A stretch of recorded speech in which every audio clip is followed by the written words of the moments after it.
લગભગ 1000થી વધુ કલાકારો કસબીઓનો કાફલો ધરાવતી અને ગુજરાત ફિલ્મ ઇન્ડસ્ટ્રીની અત્યાર સુધીની બહુચર્ચિત ઐતિહાસિક ગુજરાત ફિલ્મ કસુંબોમાં ગુજરાતની ધરોહર અને સંસ્કૃતિને બચાવવા અલાઉદ્દીન ખિલજી સામે દાદુજી બારોટે માંડેલા ઐતિહાસિક યુદ્ધની વાર્તાને વર્ણવવામાં આવી છે.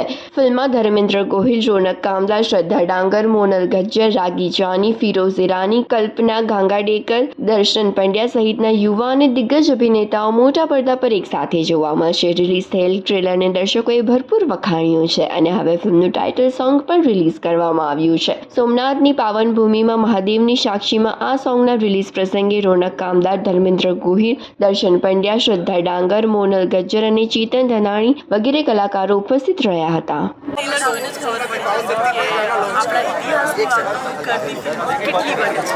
આપણે વાત કરીએ કે 80s અને 90sની વાત કરીએ ત્યારે ઘણી બધી ગુજરાતી ફિલ્મો બનતી હતી, જેમાં આપણે આપણા ગુજરાતની વાત કરતા હતા, સૌરાષ્ટ્રની વાત કરતા હતા. આઈ થિંક એ છે સનાતન ધર્મની વાત કરે છે, આપણા કલ્ચરની વાત કરે છે, આપણી અંદર રહેલી કહેવાય આપણા ધર્મ પ્રત્યેની ભાવનાની વાત કરે છે. તો આ ફિલ્મ આવી ફિલ્મ કરતા અલગ વસ્તુની ગેરંટી આપીશ કે જ્યારે તમે કસુંબો જોશો તો તમને કશું નેગેટિવ તો નહીં જ લાગે. ઇવન જ્યારે તમે ખિલજીનું કેરેક્ટર જોશો, એમની ભાંજી જોશો, મારા કેરેક્ટર વિશે એટલું કહી શકીશ કે મુસ્લિમ પરિવારમાં મોટી થયેલી છોકરી પણ એના વિચારો જોશો ત્યારે નકારાત્મક ના, ઇવન મારા મામુજાન પણ નકારાત્મક. એક સાથ અલાઉદ્દીન ખિલજીનું કેરેક્ટર કરી રહ્યો છું, કસુંબો એ વાર્તા છે આપણા પાલિતાણાના મંદિરો છે એના ઉપર કરવાની ઈચ્છા ધરાવેલી. પછી કઈ રીતે આ લોકો અલાઉદ્દીનને રોકે છે એ સ્ટોરી. કારણ કે એની વાર્તા જ અલગ છે, એના કેરેક્ટર્સ અલગ છે, એનો પ્લોટ અલગ છે, એની જગ્યા અલગ છે, એના મેકર્સ અલગ છે. સ્પેશિયલ શું છે કે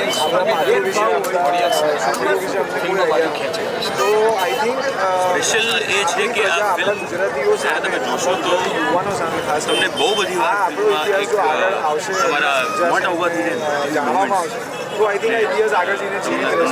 ઇમોશન્સ તમારે એકદમ ઉછાળવા લાગે. ફિલ્મ હમણાં તમે સાંભળ્યું કેવું લાગશે તમને લોકોને, કેવું લાગે? નમસ્કાર, મારું નામ ચેતન ધનાણી છે. આ પહેલાં આપ સૌએ મને રેવા, ડિયર ફાધર, કર્મા એ બધી ફિલ્મોમાં જોયું છે અને હવે આ કસુંબોમાં અમે બધા આવી રહ્યા છીએ એક ઐતિહાસિક ફિલ્મ લઈને. ઐતિહાસિક ફિલ્મ જે આપણો ઇતિહાસ છે, જે આપણી વાત છે, જે કહેવાઈ નથી, એને અમે સિનેમાના માધ્યમથી કહેવાનો પ્રયત્ન કર્યો છે. અને એના પ્રમોશનની, એના ગ્રાઉન્ડ પ્રમોશનની શરૂઆત જ્યારે સોમનાથ મહાદેવના શરણમાં અને દરિયાદેવના ચરણમાં થઈ રહી છે, ત્યારે અમારી આખી ટીમ આજે ખૂબ જ ભાવુક અને એક ઉર્જાથી ભરપૂર છે. અને આ ફિલ્મ હવે મને વિશ્વાસ છે કે દરેક જનતાને, આપણા ભારતની, ગુજરાતની જનતાને તો એ ગમશે જ ગમશે, પણ ભારતની જનતાને ગમશે અને 7 દરિયા પાર કરશે એવી હું પ્રભુને પ્રાર્થના કરું છું. અને આ ફિલ્મ જે રીતે બનાવવામાં આવી છે, જે રીતે એનું ડિરેક્શન થયું છે, જે રીતે એની અંદર અભિનય થયા છે, જે રીતે એનું સંગીત બન્યું છે, આ ગુજરાતની પ્રજાના હૃદયમાં વસી જશે એવી ફિલ્મ બની છે, એવી અમને બધાને શ્રદ્ધા છે. તો 16મી તારીખે જ્યારે આ ફિલ્મ આવી રહી છે ત્યારે આપ સૌ જોજો અને પછી મેં જે કહ્યું છે એ સાચું છે કે નહીં એ તમે અમને જણાવજો. Thank you very much. કહેવું પડશે કે દીકરી છું અને વાર્તા પાલિતાણાના આદિપુર ગામની છે. સત્ય ઘટના પર આધારિત આ વાર્તા છે. આપણી જ જ્યારે વાર્તાને વાંચા આપે ત્યારે જે આનંદ હોય એ મારો આનંદ મારા ચહેરા ઉપર છે. આ રોલને જ્યારે જસ્ટિફાઈ કરે ત્યારે આપણે એના માટેની જે મહેનત એના માટે આપણે કેટલો સમય તો લાગે છે, કારણ કે આમાં જે મારો રોલ છે મીઠી બાનો, એમાં ડાયલોગ પણ એવા છે કે મીઠીબાનું કેરેક્ટર એવો છે કે પાત્ર એવો છે કે જે પોતાના દીકરાને બી એવા આશીર્વાદ આપે છે કે પાળીઓ થઈને પૂજા. કોણ માં આવા આશીર્વાદ આપે તો પાળીઓ થઈને પૂજા. એટલે એ શબ્દો મારા મનમાંથી નીકળતા અત્યારે બી મારા રૂવાડા ઊભા થાય છે આ શબ્દો બોલતા. એટલે આ બધી વસ્તુઓ માટે સમય તો લાગે. એ ડાયલોગ્સ જનતા જાણવા માંગે છે તો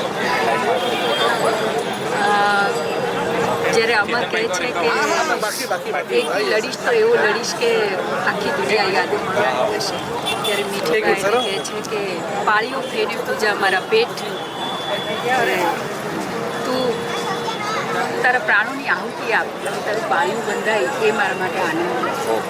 પાછળ સંદેશો આપવાનું છું. હું એક કલાકાર છું અને મારું કામ છે એક કલા દ્વારા લોકોને બતાવવું કે જે સમાજમાં સારી વસ્તુઓ થાય, સારી પ્રવૃત્તિઓ થાય. જેમ કે અમારી ફિલ્મ છે કસુંબો, એ આપણી ઐતિહાસિક ફિલ્મ છે. એમાં આપણા સનાતન ધર્મ વિશેની વાત છે કે જે પહેલાંના જમાનામાં બહારથી લોકો આવતા હતા, ઉગ્રવાદીઓને આપણે આ મંદિરોને નષ્ટ કરતા હતા, આપણી ભૂમિ પર બહુ પાપ કરતા હતા. એમનો સામનો કેવી રીતે કરવો, એમની સામે કેવી રીતે લડવાનું, અને આપણે કહીએ ને કે ગુડ ઓવર ઇવલ જે વસ્તુ છે, જે ભગવાન શ્રી રામ અને રાવણનું જે યુદ્ધ હતું એવું જ આપણું અને એ આપણને હેરાન કરવાવાળા લોકોનું યુદ્ધ છે. અને આપણે કેવી રીતે વિજય મેળવવો, શું કરવું આપણી ધરતીને બચાવવા માટે, આપણા મંદિરો બચાવવા માટે, એની વાત છે. તો બસ એ જ અમે અમારા કલા દ્વારા આ સમાજ કાર્ય કરીએ છીએ, લોકોને જાગૃત કરવાનું કાર્ય કરીએ છીએ. કદાચ એ તમારી ફિલ્મ જોઈને લોકો જાગૃત થાય, લોકોને સમજાય કે આજે પણ ઘણી બધી એવી પ્રવૃત્તિઓ થઈ રહી છે કે અમુક જે વસ્તુઓ હમણાં ડિટેલમાં નહીં જાઉં કે શું થાય છે, પણ કદાચ લોકોની આંખો ખુલે અને લોકો સમજે તો સારું. આ ફિલ્મના જે ડાયલોગ્સ છે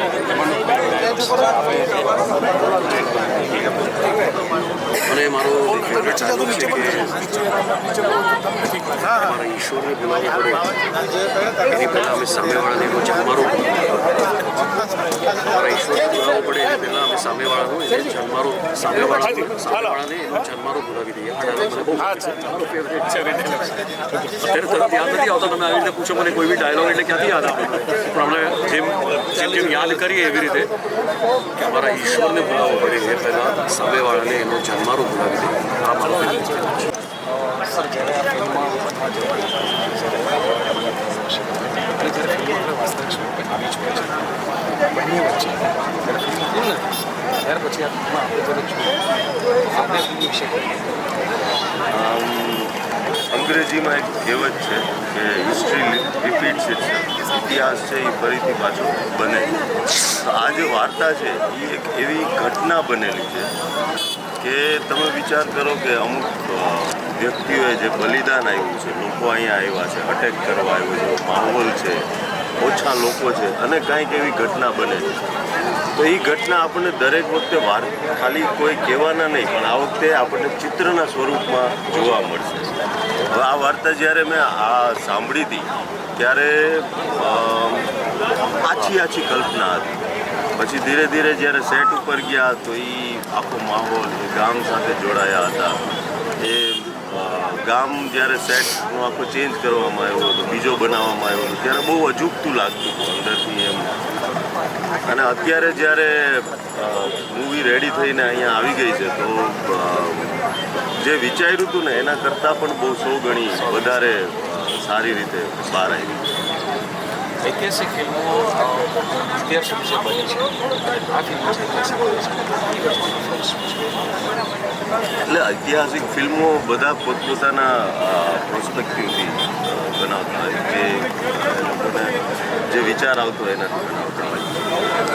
પણ બીજી ફિલ્મોને આ ફિલ્મની કમ્પેરિઝનમાં એવું કહી શકીએ કે અલાઉદ્દીન ખિલજીનું પાત્ર આપણે બહુ બધી વાર જોયું, બરાબર? કાં તો પણ આમાં જે રીતે એને દર્શાવવામાં આવ્યું છે કે જે અત્યાર સુધી જોયું છે અને જે ઘટનાઓ એની સાથે બની છે અને આમાં જે બની છે એ તો કોઈને ખબર જ નથી. આ ફિલ્મોમાં આપણે જે પાત્ર